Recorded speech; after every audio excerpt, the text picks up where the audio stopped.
Vamos conversar sobre o fenômeno da violência. Eu queria, Murilo, que você colocasse a questão mais pontualmente para a gente pensá-la juntos, sobre o olhar da filosofia clínica. A questão é a releitura do massacre de Suzano e as teorias de formação da personalidade ligadas a esse fenômeno de violência entre os adolescentes na atualidade. Certo. Ok. Então vamos falar sobre esse vínculo de uma dimensão social na relação com a ideia de personalidade. Mas vamos versá-la no campo da filosofia clínica, para a ideia de estrutura de pensamento. Estrutura de pensamento tem duas dimensões, uma ampla, universal, que é da condição humana, seja como singularidade, seja como grupo, coletividades, culturas, estruturas, instituições, enfim, um sentido de egrégora, quando há um sentido orgânico de interação entre todos, formando uma identidade coletiva. Nesse sentido, estrutura de pensamento. Como nós podemos entender o massacre? Antes, nesse sentido, vamos entender o conceito de violência. O ponto de vista ético, usando como referência duas balizas, ou seja, dois princípios éticos para o julgamento. De um lado, a nossa fundamental herança judaico-cristã, para o qual nós estamos desde na Gênese, Deuteronômio, a ideia de que somos semelhantes. O próximo como a si mesmo, ela se torna reafirmada no cristianismo, mas é já de origem hebraica a ideia de que somos semelhantes. No judaísmo houve a discussão se o semelhante era ou não judeu. Na verdade, não hebreu. Depois se torna uma questão entre eles que nunca se resolve.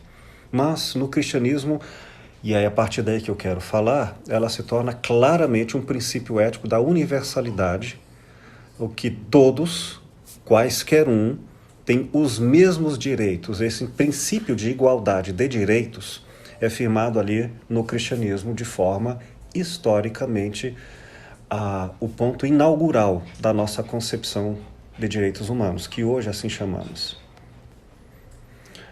Dizer que somos iguais no sentido dos direitos e não iguais nas características próprias, que são diferentes entre si. Igualdade de direitos. Ela é cristã.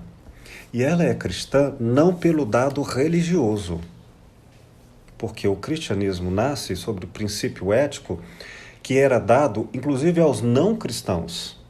No sentido de humanidade. No sentido de humanidade. Ou seja, até era o cristão original, ele não necessitava que, para ser cristão, que convertesse o outro em cristão para ele ser e servir ao outro. E a prova cabal disso, a da transcendência religiosa, para o princípio fundante ético da nossa cultura, é o elemento mais averso de todos os possíveis tais irmãos, o inimigo. A inclusão até do inimigo, como ele tem os mesmos direitos que eu, ou seja, de dignidade por princípio, é a prova absoluta de que nós estamos falando de um sentido fundante da nossa civilização. A partir daí... Você está indo, Carol? Obrigada. Obrigado, viu? Com Deus. Você abriu o portão? Tchau. Obrigado. A partir daí, existe injustiça, como sempre houve, mas não de direito. Isto é, antes a noção, por exemplo, de escravidão, e é claro, na medida em que o conceito de escravidão se refaz, se atualiza também a ideia de que é da natureza do escravo ser diferente, é da natureza do não escravo ser diferente. Mas na medida em que se tem esse princípio cristão, não. Sou escravo por injustiça, não porque é da minha natureza. Então, a baliza, o senso igualitário, universal, é a referência que ela é por várias vezes retomada como uma busca de afirmação da nossa condição igual de humanidade. Dando um salto do mundo antigo para o mundo que chamamos de moderno, a Revolução Francesa repõe a tese cristã por outros estatutos, mas os mesmos que foram pouco antes recuperados por Kant, a ideia da universalidade por princípio da autonomia. Todos temos o princípio da igualdade. Bom, então eu estou usando essa referência para dizer o que é violência. Porque se eu for usar outros princípios éticos, eu terei outras conclusões, tá? Eu estou usando para falar, a partir de agora, sobre o que é ou não violência, as bases judaico-cristãs reafirmadas nos direitos humanos da Revolução Francesa, que estabelece, portanto, para todos os países, mais uma vez reafirmados na Convenção de 45, pela criação das Nações Unidas. Então, nós estamos... Esse é o eixo que eu quero dissertar com você sobre o que é ou não violência.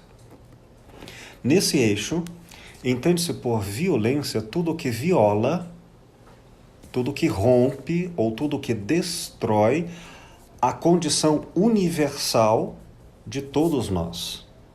Qual seja, e aí entram os postulados, ou seja, por princípio não é algo que se discute, se põe, aceita-se ou não.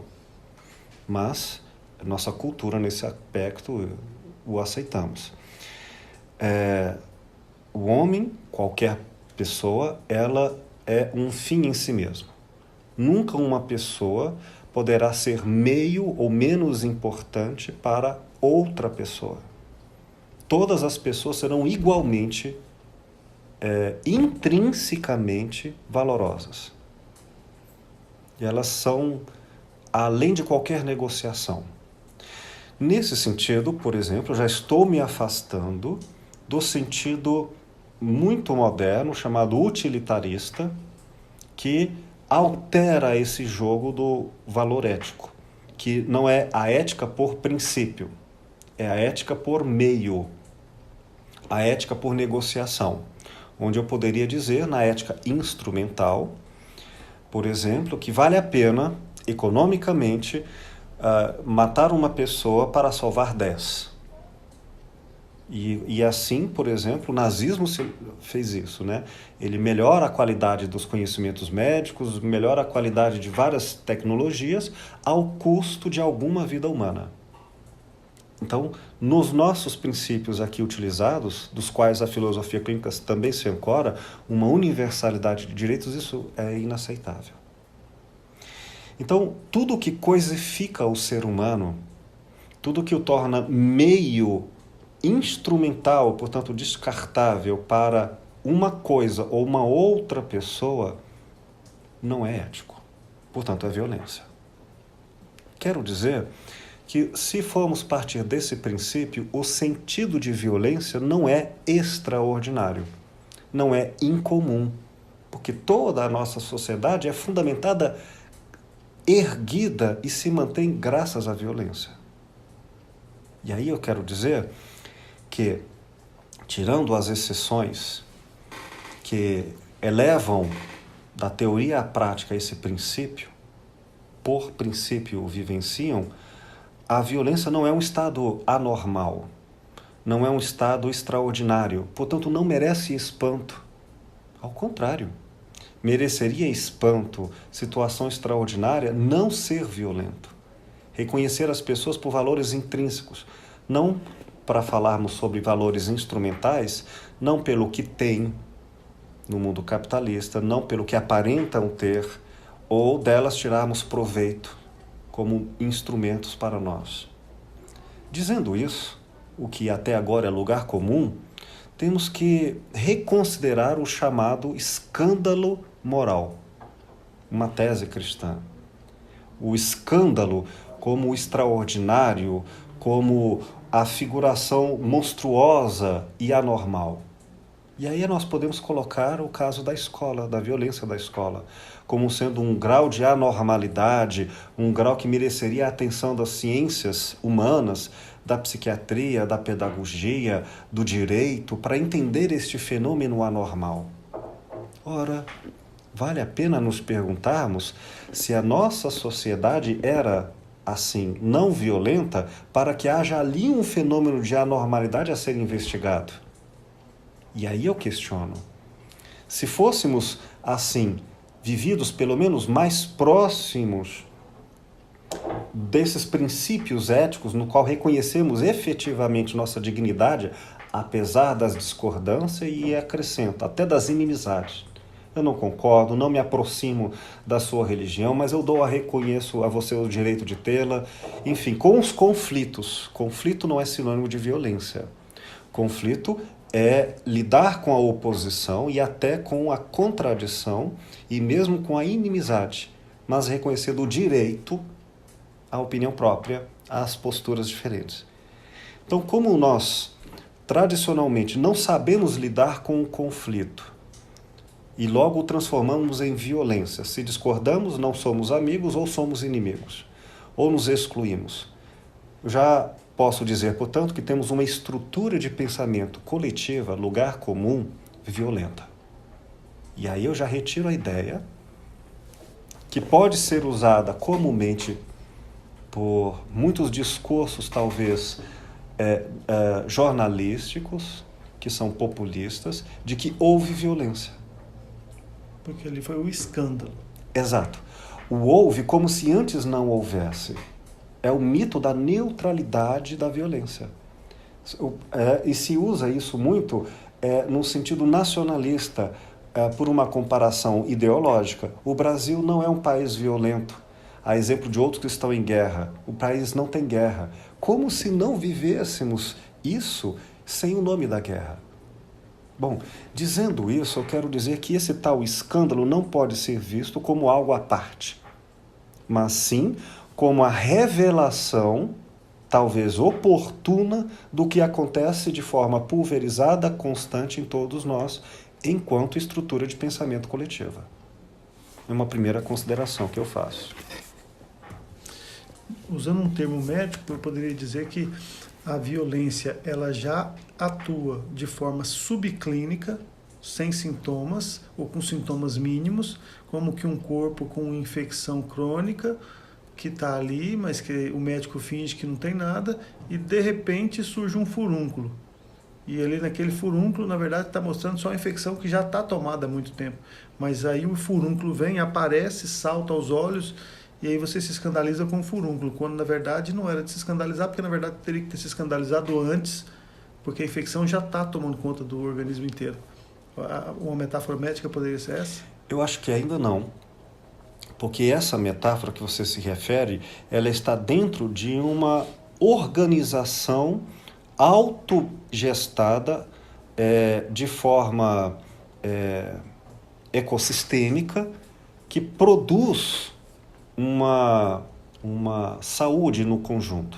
Portanto, esse estado de conflito ou de inflamação não é o estado de doença, ao contrário, ele prova o estado de saúde do corpo capaz de produzir o expurgo do ruim. Então, isso é o conflito, semelhante ao conflito, mas não o da violência.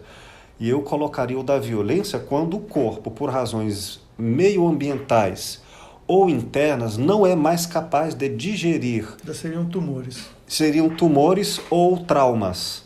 Seriam elementos, e aí não me refiro nem à velhice, né? Que o processo permanece auto-organizado no seu limite, na sua combustão natural até o fim, proporcionalmente ao que ele tem de produção de energia, de organização da energia.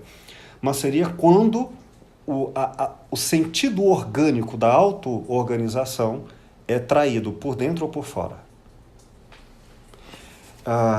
Então, eu quero colocar que o conceito de violência é o que viola, é o que destrói.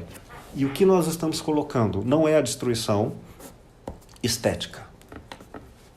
Não é a destruição aparente. Porque aí nós podemos destruir uma escola, nós podemos destruir conceitos tradicionais, podemos destruir uma escola de samba, podemos destruir uma manifestação. Essa destruição estética, ela pode ser facilmente confundida com violência, mas não é. Posso usá-la como sinônimo de conflito.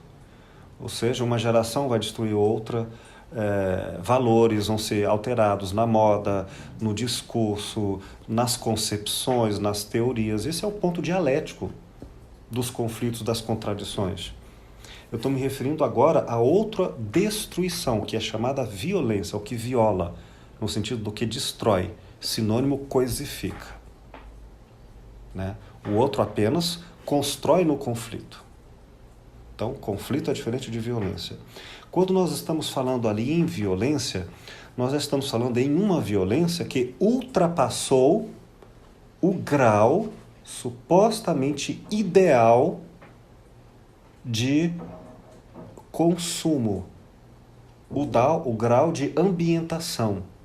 Isto é, queremos uma violência no qual nós nos destruímos mutuamente, mas sem o nível limite do aniquilamento.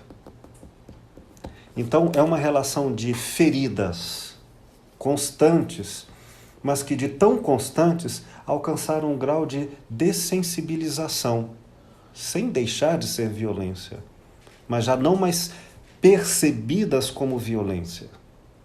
Porque aumentamos o grau de destrutividade ou diminuímos o grau ético e nos ferimos cada vez mais, sem chegarmos ao nível da extinção absoluta, onde não há sequer a possibilidade do conflito. Então, exemplos disso. No Facebook, eu excluo o outro, não dialogo quando discordamos.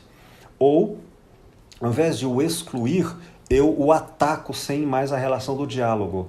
Não há mais uma troca, no sentido de deferir ferimentos.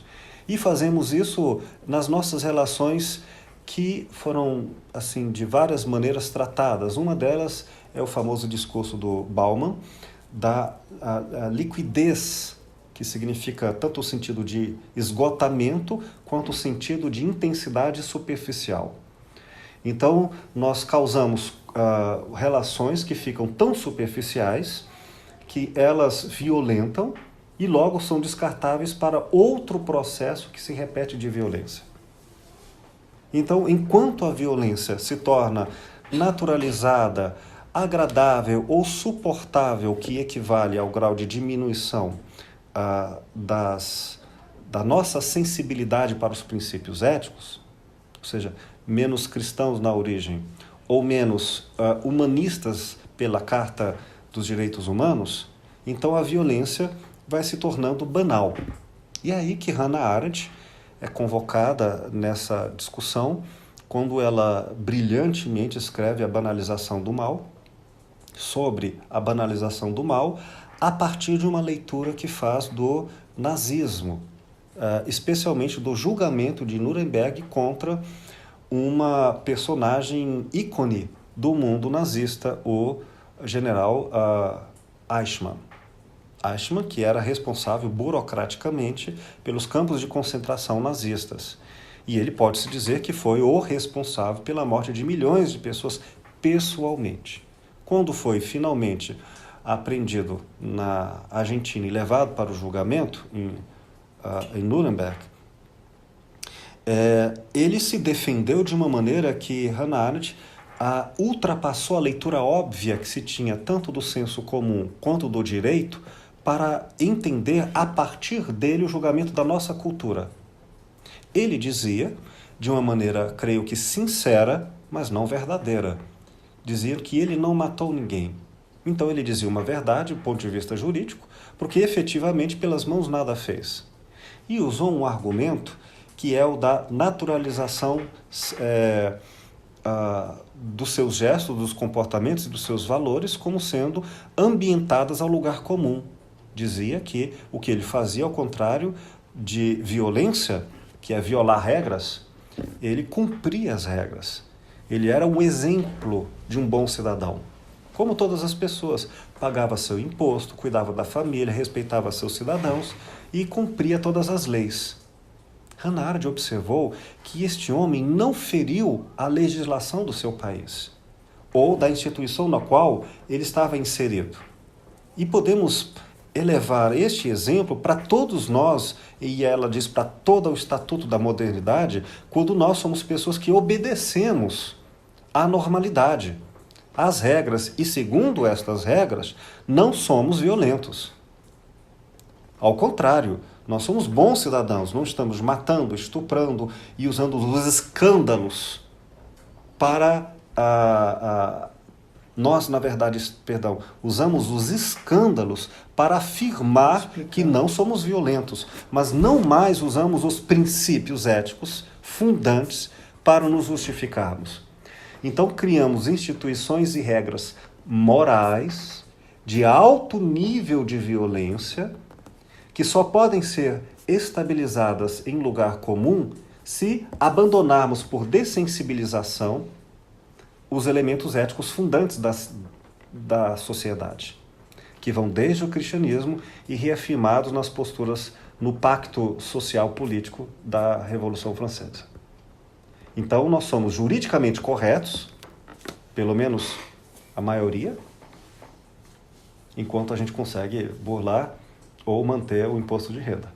Mas, basicamente, somos juridicamente corretos e eticamente incorretos. Se formos pensar no conceito de violência a partir do direito, ou o conceito institucional, aí, de repente, surge uma violência como da escola. E dizemos, feriu o pacto jurídico. Mas o pacto ético já estava sendo há muito ferido. Dizendo isso, é que eu quero tratar a ideia de como, em filosofia clínica, podemos ver a estrutura de pensamento. E já vemos uma dissociação entre como ela se vê enquanto sociedade, enquanto estrutura de pensamento coletiva, e de como ela é em suas fundações. Hannah Arendt, então, estabelece que o grande crime de Eichmann foi o crime que os próprios judeus, como vítimas, mas antes da condição de vítimas das forças militares alemãs, os judeus cometeram o mesmo crime que os alemães, que também os não-judeus, ou seja, todo o mundo moderno comete, não pensar nos princípios fundantes da sua humanidade, enquanto indivíduo, autonomia, e enquanto sociedade, que é o pacto social da ética. Então, o erro dele não foi ser juridicamente errado, mas foi um ser que abandonou a ética e o pensar como humano. E isto independe de conhecimento acadêmico, independe de qualquer contrato social. E é curioso como nós ficamos, por exemplo, falando em conflitos menores, nós podemos pegar os milhares de exemplos, quando, por exemplo, não é um problema de violência se negociamos e lucramos com a miséria alheia, porque o fazemos num contrato social jurídico. Ou quando nas relações de, por exemplo, fidelidades de casamento ou contratos, e o mantemos formalmente, mas não o mantemos informalmente e não há problemas. Entende?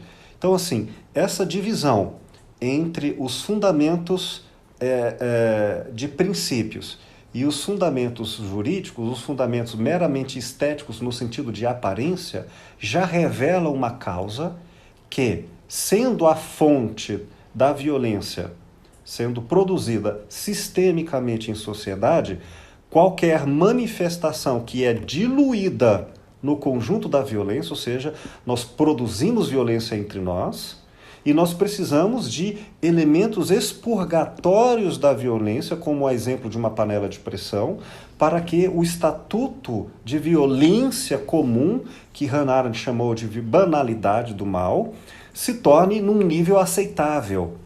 Então, esportes violentos, drogas, experiências orgásticas das mais diversas, isto é, intensas e passageiras, que funcionam como alívio.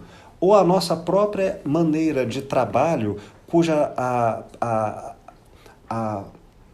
a construção foi feita pelos mecanismos bipolares de tensão e alívio.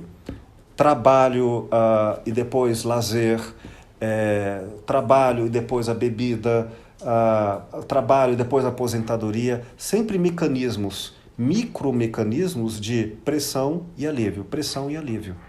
Quando surge, quando todo esse mecanismo em todas as esferas, no casamento, nas escolas, em todas as instituições, que Foucault chama de sequestro da subjetividade, né?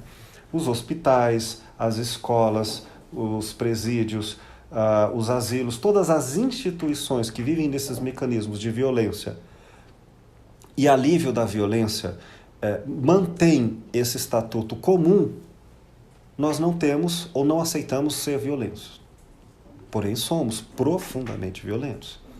Basta ficarmos calmos e você vai ver a dimensão que chamamos em axiologia, na filosofia, tópico 18, de hierarquia. Hierarquia é a maneira como reconhecemos um valor quando colocado em uma escala para mais ou para menos. Então, quando o grau de violência é grande e encontramos uma pessoa com nível de violência pelos princípios, o que eu chamo de violência, o que viola os princípios da dignidade intrínseca de qualquer pessoa. E lembrando que qualquer pessoa no cristianismo inclui também os animais e outros seres não humanos. Mas enfim, quando o princípio encontramos hierarquicamente uma pessoa num nível socialmente não violento, mas ao lado de uma pessoa eticamente não violenta, no princípio, a distância é tão grande que há um desconforto na comparação entre o muito e o pouco.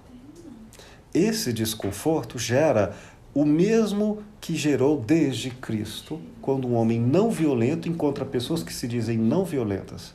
Elas odeiam o não violento porque encontram nele a vergonha de não serem iguais. E aí precisam ou se constituírem qual a própria consciência em se tornarem efetivamente éticos no princípio, ou buscam extinguir, acabar com o critério que vai espelhar neles a vergonha de não serem. E vão então odiar a paz, odiar a tranquilidade, e é o discurso popular: a felicidade incomoda.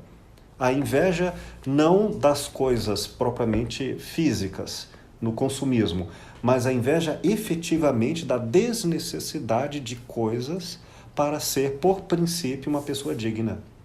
Então, quer agredir o muito violento, porque ele expressa algo execrível, mas também o não violento. Exatamente. E é aí que você está chegando ao ponto que eu construí toda essa história para chegar. Nós temos dois exemplos, dois extremos de seres violentados. As pessoas profundamente éticas, e elas serão violentadas de várias maneiras.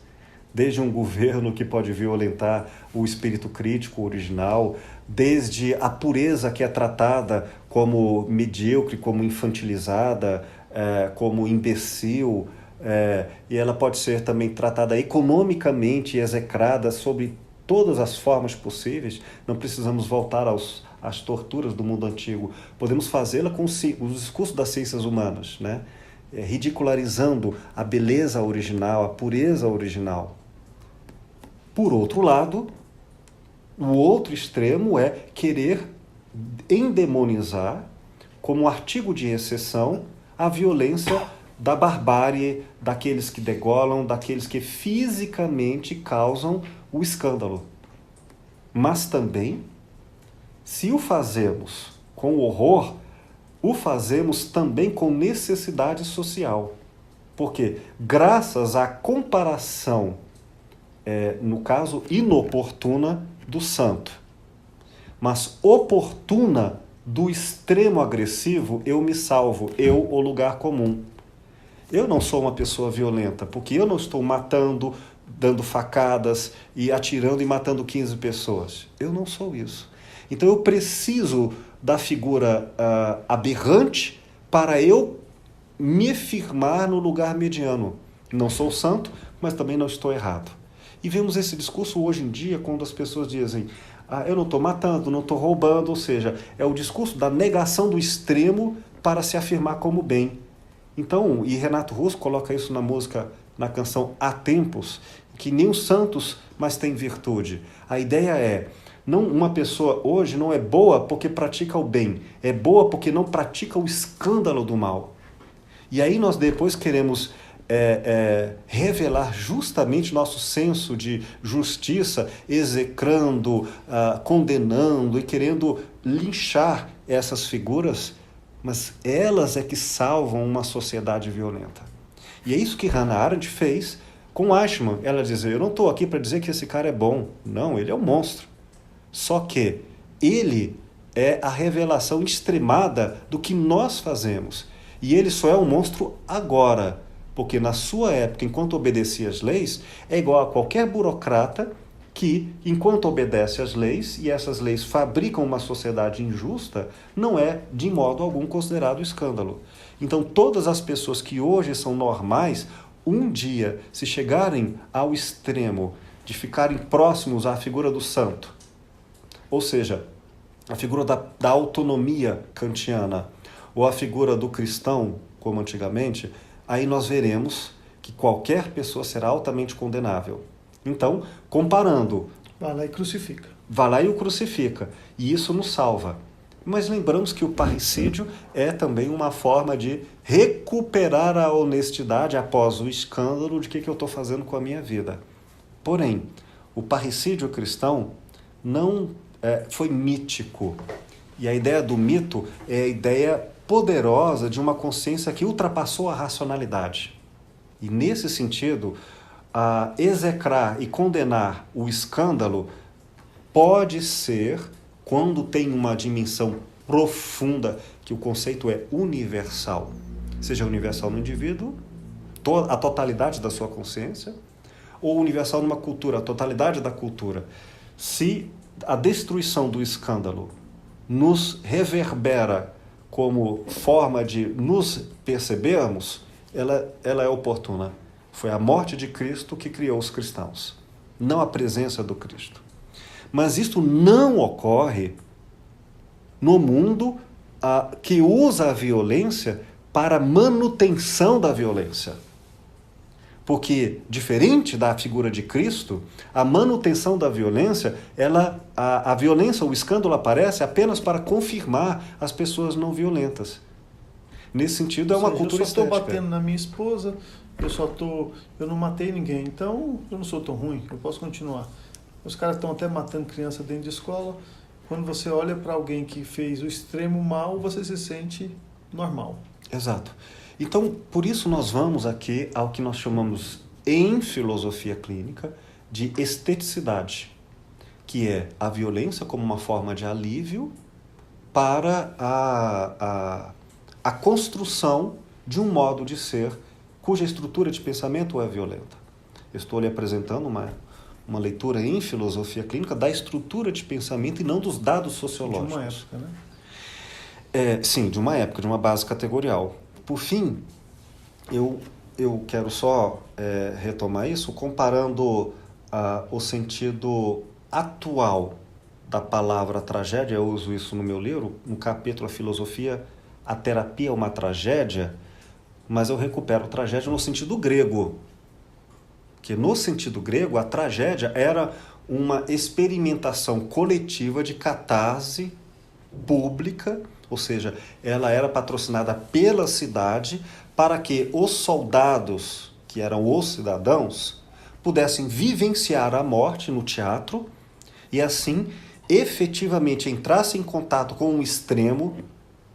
No cristianismo virou o inimigo e ali virou a morte, e dali, vivenciando a morte e atualizando a ideia de que realmente iriam morrer, ou equivalente a todas as outras limitações da vida, eu vou envelhecer, as pessoas vão tomar outros caminhos que não da minha vontade, ou seja, o mundo é maior do que eu e ele vai implacavelmente ele vai estar presente. Quando se vivia essa catarse, e ela era física, né? Lembrando que essa é a figuração do mito presente nas tragédias no século V a.C., onde surge o teatro. Dali surge a filosofia, que ela vai não viver pela catarse, mas viver pela reflexão, como morrer, como lidar com a morte, pela consciência racional. Mas antes, pelo teatro, pela catarse, era a ideia da experimentação e contato com aquilo que eu não posso evitar, porque infalivelmente eu vou ter que morrer. Por isso o soldado greco e depois romano, apenas romano bem no início no máximo até o 3º século antes de Roma virar cristã, os soldados eles iam para a guerra para morrer. Mas se vamos morrer de qualquer jeito, eu quero morrer dando à vida um sentido, e a morte é que dava esse sentido. Pois bem, então nesse sentido, estavam próximos do princípio ético que os fundavam. E nós não usamos a tragédia no sentido catártico e estético, a estesis grego quer dizer a sensibilidade dos sentidos. Não vivemos na plenitude da nossa vivência corpórea ou sensível da vida. Por isso, quando dizem, e essa pergunta, qual a maior certeza da vida? Todo mundo responde, de pronto, é a morte, o fazem sem o sentido trágico. É só teoria. Porque se soubessem efetivamente, vivessem na pele a sensação lúcida de que iriam morrer, toda essa vida não faria sentido, tal como ela foi erguida. É aí que, portanto, recupero a ideia de que o sentido trágico atual, que é mera banalização do mal, mero uso da violência para manutenção da violência em graus muito mais profundos, porque incessíveis, é diferente da tragédia como usamos na clínica e na terapia, que é justamente o sentido de que a vida tem limites e nós temos que enfrentá-los naturalmente e o que eles têm a nos ensinar com suas dores e suas dificuldades. Essa é a estrutura de pensamento que vemos entre indivíduos e, sobretudo, de uma época moderna e que está agora entrando em caos, porque a violência não está mais conseguindo o seu processo de manutenção da própria sociedade. Ela está cada vez mais vivendo dos expurgos, cada vez mais aumentando, pelo nível de saturação em que se encontrou, os graus de exceção ou os graus de escândalos, ou seja, ela está perdendo a função de alívio. Cada vez mais, quero concluir, o que aconteceu lá na escola não será mais uma exceção, mas um lugar comum, a menos que retomemos os princípios de autenticidade como cultura. Ao invés de buscar o sentido da convivência pacífica e ética, fugindo de grandes exemplos de maldade, buscar isso como um objetivo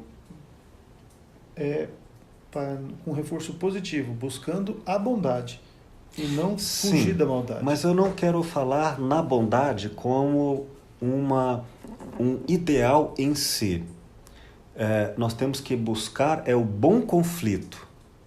Isto é, lembremos que o cristianismo não fala sobre ir aos céus sem antes ou durante perpassar pelas oposições, pelos desafios, que metaforicamente é carregar a cruz, e com uma personagem sempre presente, o inimigo. E vamos traduzir o inimigo em termos éticos. É aquela pessoa que discorda de mim profundamente. Nem digo que queira me matar ou reciprocamente, mas aquela com que não há negociação. Ela discorda profundamente. E o que fazer? Ela tem tanto direito quanto eu. Então, ao invés de buscarmos a bondade como ideal, isso não costuma ser um bom caminho, porque vai reforçar a ideia da presença desconfortável do santo. É como uma pessoa falar calmamente no meio quando outra pessoa está nervosa, vai causar mais irritação. Então, ao invés de procurarmos a bondade, claro, isso como ideal, mas procurarmos o bom conflito, ou seja, discordar sem ofender, dialogar democraticamente, respeitando as diferenças, mas sempre através do diálogo, aprender a ter espaços cuja diversidade não é autoexcludente. E o bom conflito, depois de um tempo, que é o espaço dialético, ele deixa de ser algo chamado ruim, porque ainda estamos na polarização bem versus mal. ele deixará e relativizaremos a moral de certo, errado, ou bem ou mal, mas não relativizaremos a ética do princípio. É importante deixar isso claro, porque, como alguns dizem, e dizem por equívoco, se não semântico, teórico, epistêmico, a ética não é essa relatividade do que é certo ou errado, pois tanto faz. Os conceitos do que são certos, por princípio, são rigorosos. O problema se dá na praticidade, como entender isso, e daí vem a moral, os costumes, que são os mais diversos. E elas podem estar sempre sendo revistas, mas o princípio é bem claro. E este princípio é: cada um de nós tem o direito intrínseco à existência, seja qual for. E como então convivemos entre nós? Por alteridade. Isto é, qualquer valor não será ninguém que vai estabelecê-lo, mas a relação. Então, diremos que uma pessoa não é ética porque crê numa coisa ou outra, porque tem um ou outro princípio, mas é ética porque, em relação a quem discorda, é capaz de conviver com ela. As maneiras de conviver são múltiplas. Os problemas são múltiplos, por isso as morais são múltiplas. Mas o princípio é ser capaz da alteridade. E isto é invariavelmente ético, não é relativo. Relativo é a moralidade das formas possíveis de fazer isso. Muito bom. Tem muito que... Ainda bem que você gravou. Ajudou essa Demais. reflexão para o seu trabalho? Demais, demais. Ainda bem que gravou. Você tem que me passar esse áudio. Sim. Muito obrigado, querido. Obrigado a você.